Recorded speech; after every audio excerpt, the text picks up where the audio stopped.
It just occurred to me that I am now 20. I honestly never thought I would get this far.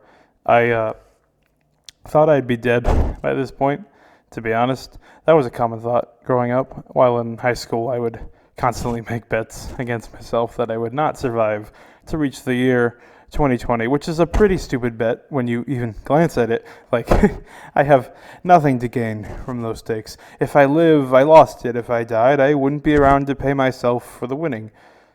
You know that cliche, life goes on. It's cliche and a boring statement, but it is true. Kind of like I am alive. Like, yeah, no shit. But in the same manner, that doesn't make it wrong. I am alive and life goes on, with or without me.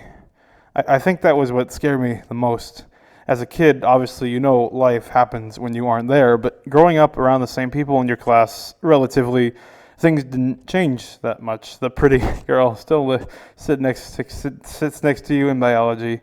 You go each day and she remains there. The Nintendo Wii is still irrelevant, and they've got this shiny new console coming. Oh boy, this is so thrilling. What a time to be alive. Amiibo exists. Your best friend still lives a few blocks that way. You don't know his address still, but you know how to get there always. Like, it's a landmark to help you find locations. Your parents still live in the same house. They have the same jobs. Your younger brother is still younger.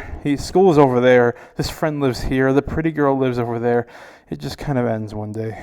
You know, you're used to things changing, people leaving and going, but suddenly your bubble pops. School suddenly got difficult. Puberty fucking comes and road kills your emotional well-being. People start to not like you, or have they always hated me? The anxiety swells. You go from the brightest in class to needing a marching band of motivation to get you just to wake up. Your parents struggle. You lose a sense of okayness.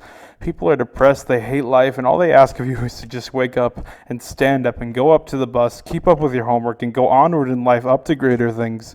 The only direction is forward. It gets faster. The lights shatter. Voices get louder and more depressed. At any moment, you could just explode and say, fuck it all. I can't. I won't. I want to live with the pretty girl who lives over there and hang out with my friends who live that way and come home to see my parents. Okay, to live life and to see the Nintendo Wii U not be a failure. Silence. Something wouldn't let you stop it. Something of the image of the somehow possibility that everyone's life could be even worse knowing they knew a dead kid. It begins to feel like a zombie life. Get up. Stand up, take a shower, except not really.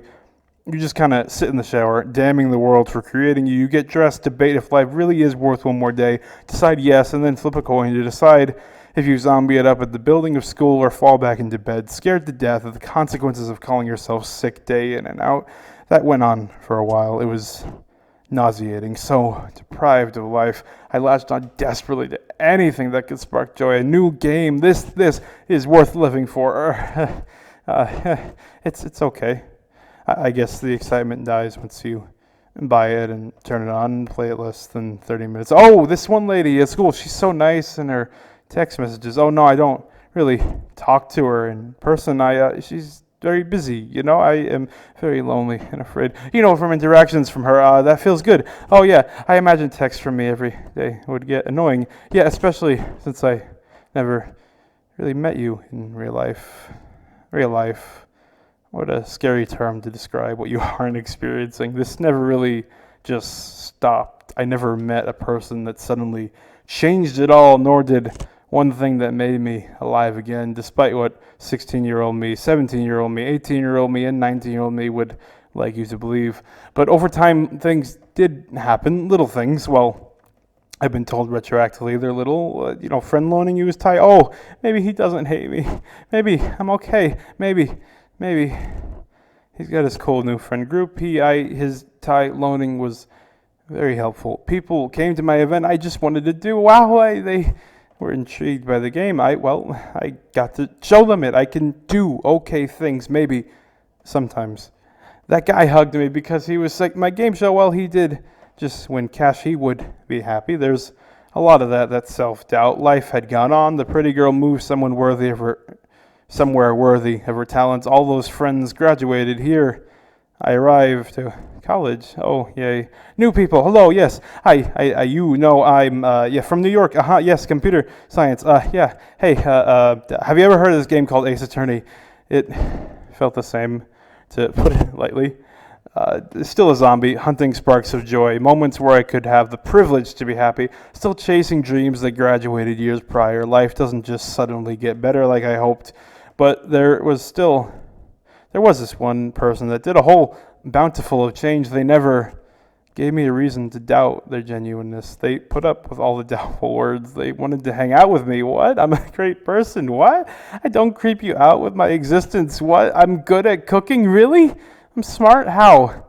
My brain still didn't accept it. Me, decent person. That might sound ridiculous, but years of being a zombie as a life can screw up your rationality. Little by little, as that person just refused to be anything but kind and understanding, I started to notice other people just did that too. Like, oh, you liked my solo audition, really? Well, thanks. What? My bag? Yeah, I made it. You would buy it on an Etsy shop. I'm a good person. I reached out to friends I hadn't actually talked to in forever. I apologized. I thought back to being a zombie. God, I sucked as a person. Please forgive my insanity. Thank you 1,000 times. Thank you for putting up with it. Thank you for the little things.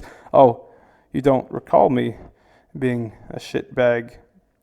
You don't remember me doing wrong. You liked me. At what point do you have to look at yourself, hearing the anxiety hurricane, and just know it's not there? God damn, did you see the amount of people that don't hate you? Life went on, you weren't there. How did you end up making you think that you resented every step you took? If you feel sorry about something, just don't do it. They want you to succeed. They don't want you to fail. They boo because they want to cheer. I am alive and life goes on. Whether you get on or not, the train will leave.